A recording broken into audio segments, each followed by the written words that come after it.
gülen eden, şu gözlerini gülen eden. Bir güzelin gözleridir, aklımı başımdan alır.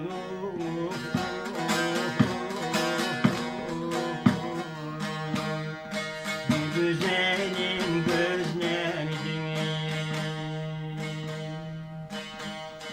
aklımı başımdan alan. Öldüm, öldüm, öldüm, öldüm, öldüm, öldüm, vay.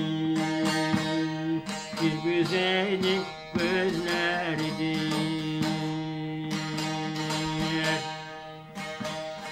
Bir bakışta oldum olan, bir bakışta oldum olan.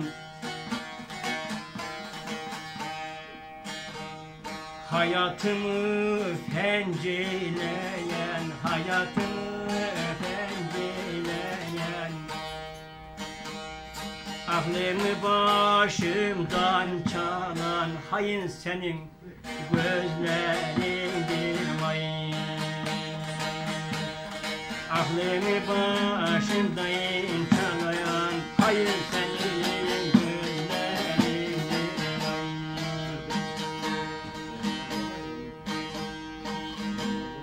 Kendi çayır çimen iken, kendi çayır çimen iken, öz bağıma güller diken, vay.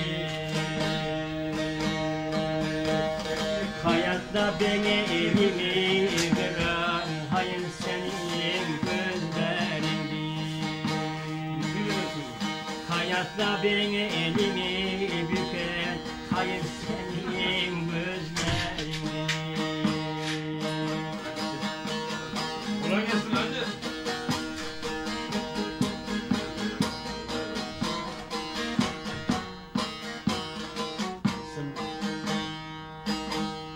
Geli beni söfrem güneş, geli beni söfrem güneş.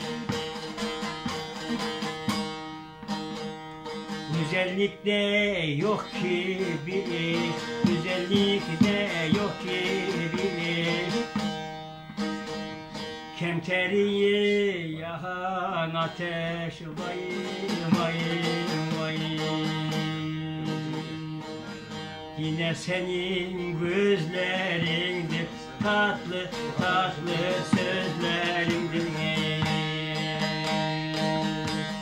Bu ümmeti yakan ateş, yine senin gözlerindir, tatlı tatlı sözlerindir, vay. Meral amca. Buradan zor çıkarttınız. Çok güzel amca.